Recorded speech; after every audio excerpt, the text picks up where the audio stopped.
Les ondes de Limo. Osez la curiosité pour votre bien. Anne-Sandrine Di Girolamo.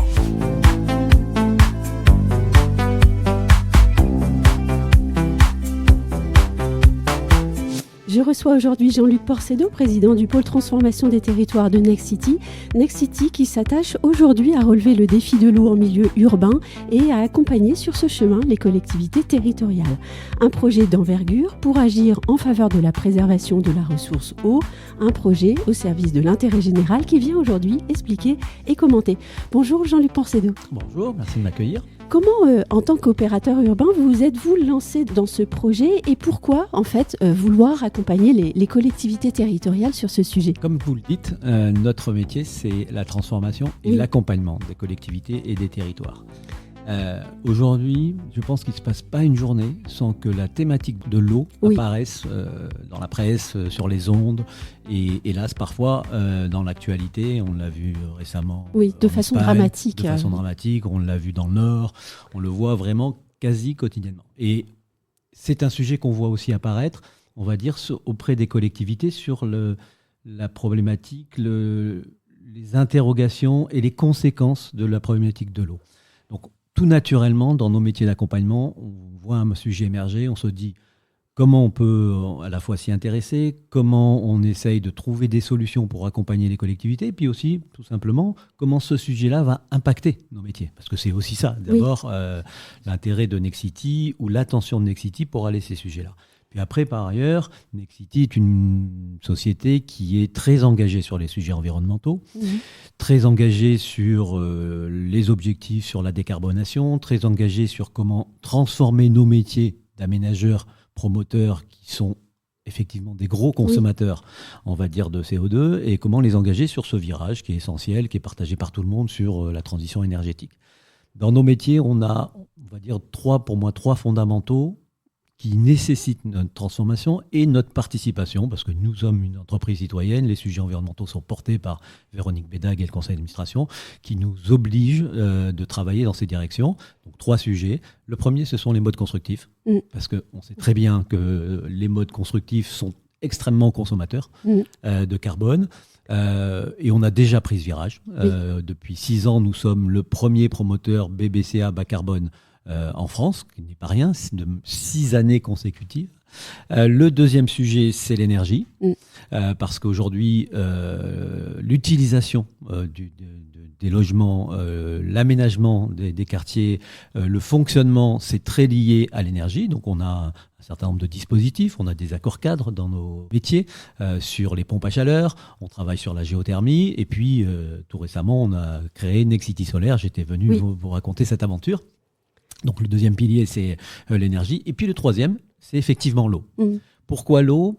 Pour 3 raisons. D'abord, je le disais en introduction, c'est un sujet d'actualité, souvent dramatique, mais au-delà de ça, c'est un sujet qui concerne par ricochet l'entretien des collectivités et surtout des espaces publics.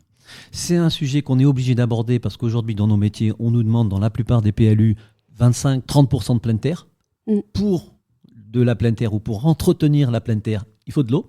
L'eau est de plus en plus rare, donc de plus en plus chère. Donc ça, c'est vrai pour nos concitoyens, mais c'est aussi vrai pour les collectivités qui sont nos partenaires et nos clients. Donc voilà. Et puis, c'est un sujet de plus en plus qui impacte, on va dire, le cœur même de nos métiers, c'est-à-dire la construction.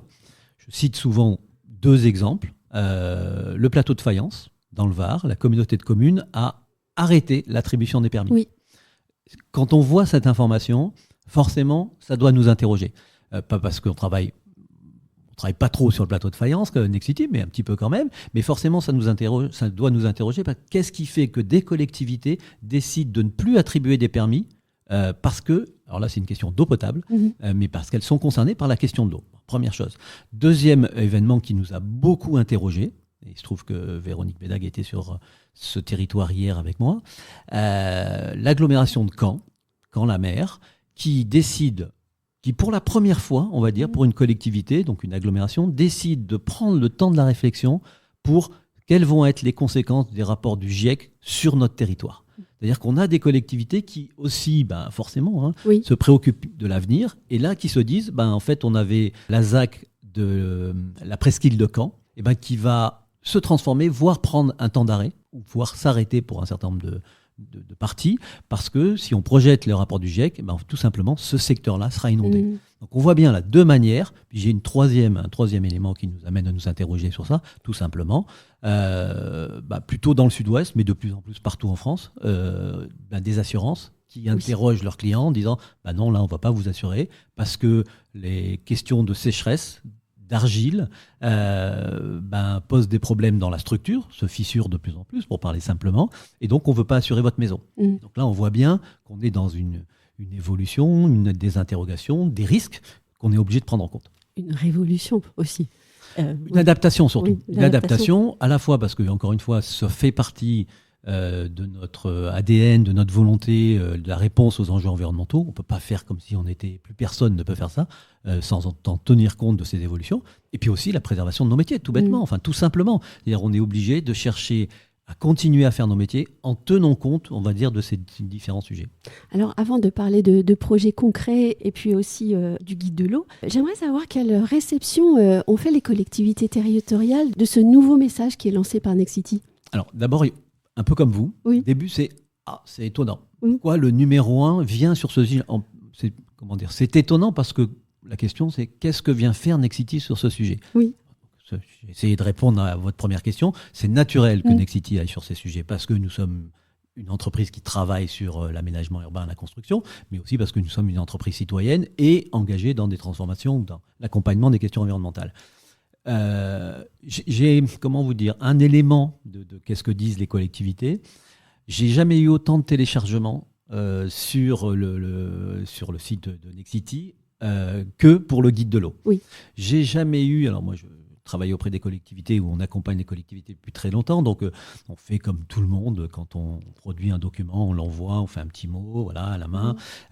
Et en fait, j'ai jamais eu autant de réponses de maires qui montraient dans leurs lettres qu'ils avaient lu le document, qu'ils s'y intéressaient et qui finissaient par « j'aimerais bien vous voir ». On échange là-dessus.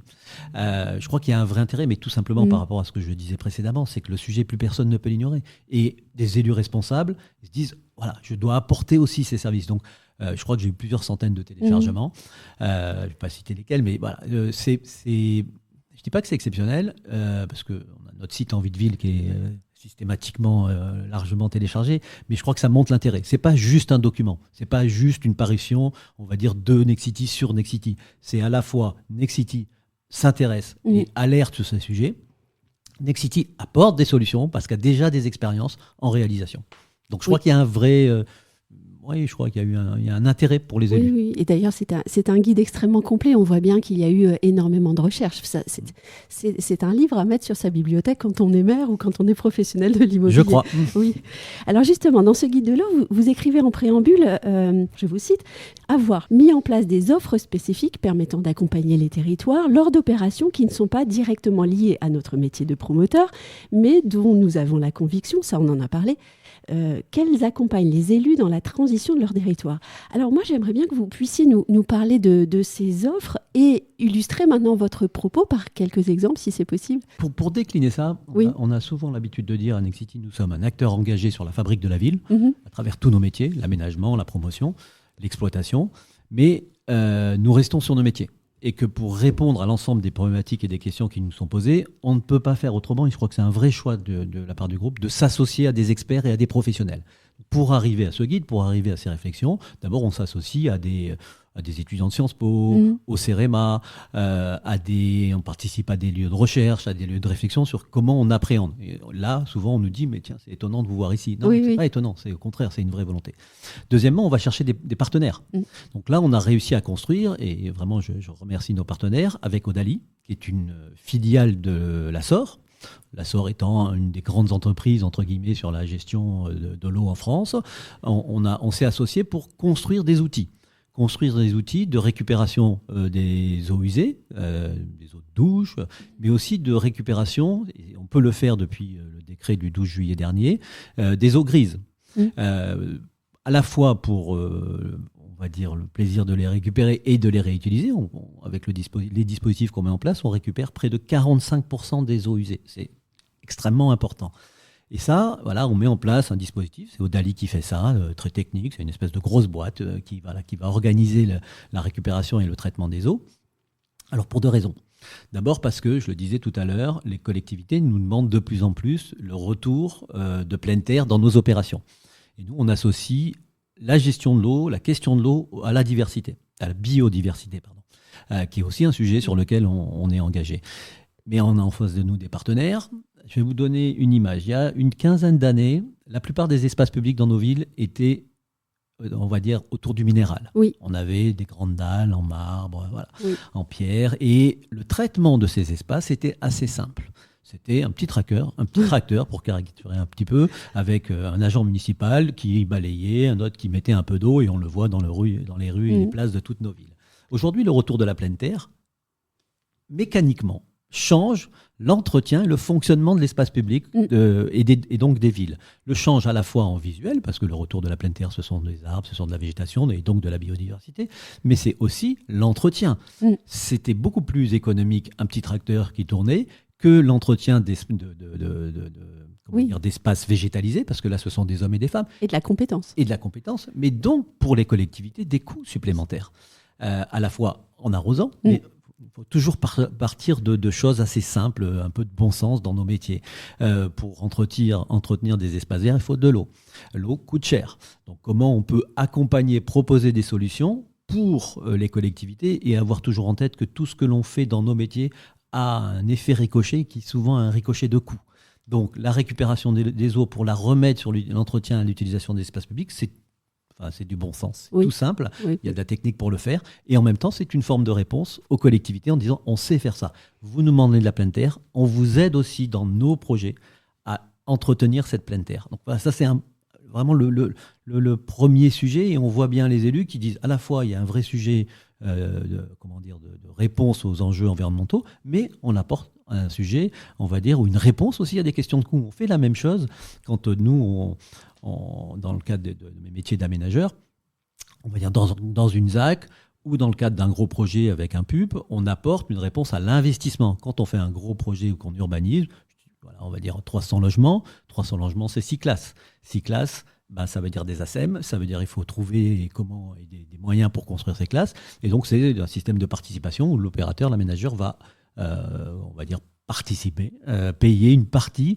de ce qui va être produit en conséquence de sa construction. Donc ça, c'est un moyen très simple.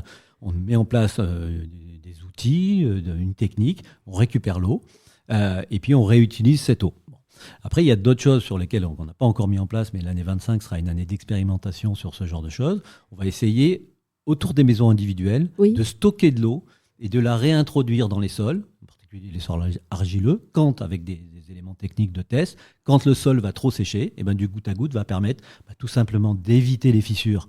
Alors, l'assèchement des terres en dessous, les fissures du bâtiment, de la maison, et donc aussi apporter une réponse pour l'assurance, une réponse assurantielle, parce qu'on a de plus en plus d'assurances qui disent « Ah, mais là, avec l'évolution climatique, je m'interroge. » Et la pire des choses, c'est de ne pas proposer à nos clients, aux collectivités, on va dire des solutions pour que les gens puissent continuer et que les communes continuent à se développer. Troisième exemple que je peux vous donner, alors là c'est avec ma casquette aménageur, ce sont des choses qu'on fait depuis très longtemps. C'est-à-dire quand on aménage un quartier, quasi systématiquement aujourd'hui, on met en place des nus. C'est-à-dire comment on va récupérer, non pas les eaux pour les redistribuer, mais les eaux pour les maintenir ou les contenir, en particulier sur les sujets d'écoulement.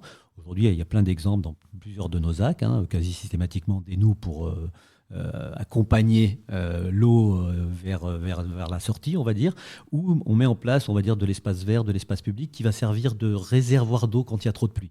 Donc là, on a tout un tas de communes, entre guillemets, qui sont déjà opérationnelles sur tout ça. Eh bien, vous avez donné l'un des exemples que j'aurais pu vous demander. Et en particulier, tout à l'heure, on avait parlé des pratiques constructives, parce qu'on sait qu'un chantier aussi consomme beaucoup d'eau. Et je suppose que là aussi, vous avancez.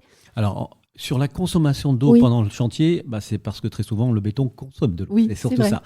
Nous, on essaye d'avancer on va dire, je dis... Et là aussi, vous travaillez beaucoup sur le béton voilà. aussi. Oui. Alors aujourd'hui, on travaille beaucoup sur le béton. Tout simplement, dans chacune de nos opérations, on a un bilan carbone à produire. On va rentrer dans la mécanique de nos métiers, mais dans tous les comités d'engagement de Nexity, aujourd'hui, il y a un bilan carbone de l'opération qui est regardé par les membres du comité d'engagement tout autant, on va dire, que le reste du dossier. Il y a aujourd'hui une approche financière verte. C'est-à-dire on est obligé d'aller dans cette direction et je crois que c'est plutôt une bonne chose. Mais après, sur la question de l'eau, c'est le béton, mais on essaye aussi, nous, de travailler, en particulier sur les modes constructifs, sur une diversification des modes constructifs. Il y a le béton bas carbone, il y a le bois, il y a le béton de chanvre. Voilà, on essaye dans certaines des opérations d'avancer vers ça. Et puis, il y a un deuxième levier qu'on utilise. Et dans quelques semaines, on fera quelques annonces là-dessus. Il y a tout ce qui est procédure hors site, en particulier sur le 2D, qui permet... Alors, c'est pas directement une réponse au sujet de ce matin, mais qui permet d'avoir une approche sur les modes constructifs avec des délais réduits, avec des coûts réduits et surtout avec des ambitions environnementales assurées. Parce que quand on est sur du hors-site en 2D, on produit à l'extérieur et donc dans la fabrication, les objectifs sont intégrés. Donc ça va plus vite et plus simple et mieux en termes d'environnement. Et quand on vous écoute, on comprend bien que la transition environnementale dans la construction, dans la promotion, c'est en fait l'accumulation de faisceaux et de changements un peu partout. C'est pas un choix radical vers le bois ou tel autre. C'est un choix radical sur l'ambition, sur la nécessité de le faire et de s'y astreindre. Parce que je crois que c'est aussi ça qui est important. Et c'est pour ça que on cite souvent. Je le faisais aussi tout à l'heure en introduction, la labellisation BBCA pour la 6e année consécutive. C'est très très bien et 6 ans de suite, c'est encore mieux. Donc c'est un choix fondamental, c'est un choix stratégique qu'on décline partout, qu'on décline par exemple sur un gros partenariat qu'on a avec Carrefour. L'axe environnemental, c'est un choix stratégique. Je parlais des dispositifs de l'eau avec Odali, voilà, dans nos opérations Carrefour, ça va être totalement intégré. Donc, c'est pas simplement une opération ponctuelle, c'est vraiment une massification de la stratégie. Donc, c'est un vrai choix stratégique de Véronique, de la direction générale et du conseil d'administration. Et puis après, c'est tous nos métiers. La direction de la construction, qui est au centre de tout ça, dans un groupe comme Nexity, c'est au centre de plusieurs de ces objectifs, à la fois sur le mode constructif, à la fois sur le hors-site, à la fois sur tout ce qui est dispositif d'accompagnement sur l'eau. Voilà, c'est sur la recherche. Alors, nous n'avons pas chez Nexity un service de recherche et développement. Nous faisons de la recherche appliquée. On parlait des modes constructifs, que ce soit le béton bas carbone, que ce soit le béton de chanvre. Ce sont des choses qu'on expérimente sur nos projets. On s'en sert, on voit si ça marche, si c'est bien. Si ça marche pas trop, on le met sur un autre projet qui correspond plus à ce produit ou à ce matériau. Donc c'est quelque chose qu'on fait effectivement. C'est dans l'ensemble du groupe que c'est sujet et c'est transverse à tous nos métiers plutôt. Alors, on a parlé de la direction donnée par le groupe, on a parlé aussi des collectivités territoriales. Et au milieu, il y a toute une foule de personnes qui sont vraiment impliquées, parce que quand on connaît le groupe Nexity, on sait à quel point les salariés sont partie prenante des engagements environnementaux et sociaux de Nexity.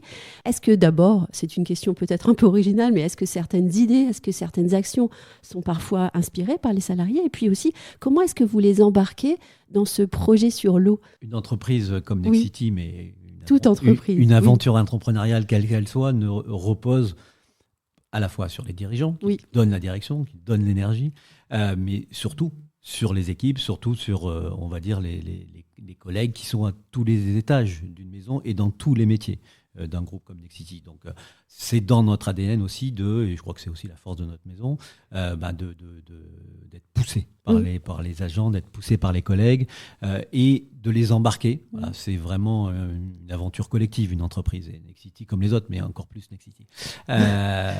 C'est vrai. Alors, on a par exemple une édition spécifique pour les équipes de Nexity de ce guide de l'eau. C'est vrai.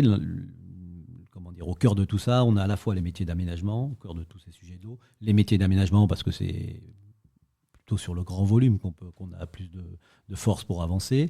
On a bien sûr la direction de la construction, mais on a aussi toutes les équipes à tout moment.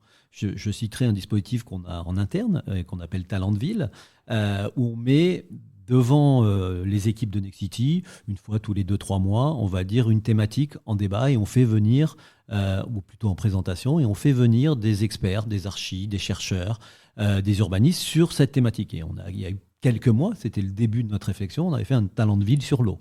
Quels sont les archis qui travaillent sur ça? Qu'est-ce qu'ils ont observé? Qu'est-ce qu'ils peuvent apporter? Quels sont les chercheurs? Alors les écologues, voilà, on essaye de mettre en débat et je crois que l'objectif, il est à la fois de nous inspirer, mais aussi et surtout de nous aider à réfléchir pour toujours à la fois être le numéro 1 français de l'immobilier de la fabrique de la ville, donc être toujours le numéro 1 dans les réponses apportées, mais aussi pour à la fois sensibiliser et en même temps donner envie, ouvrir, on va dire,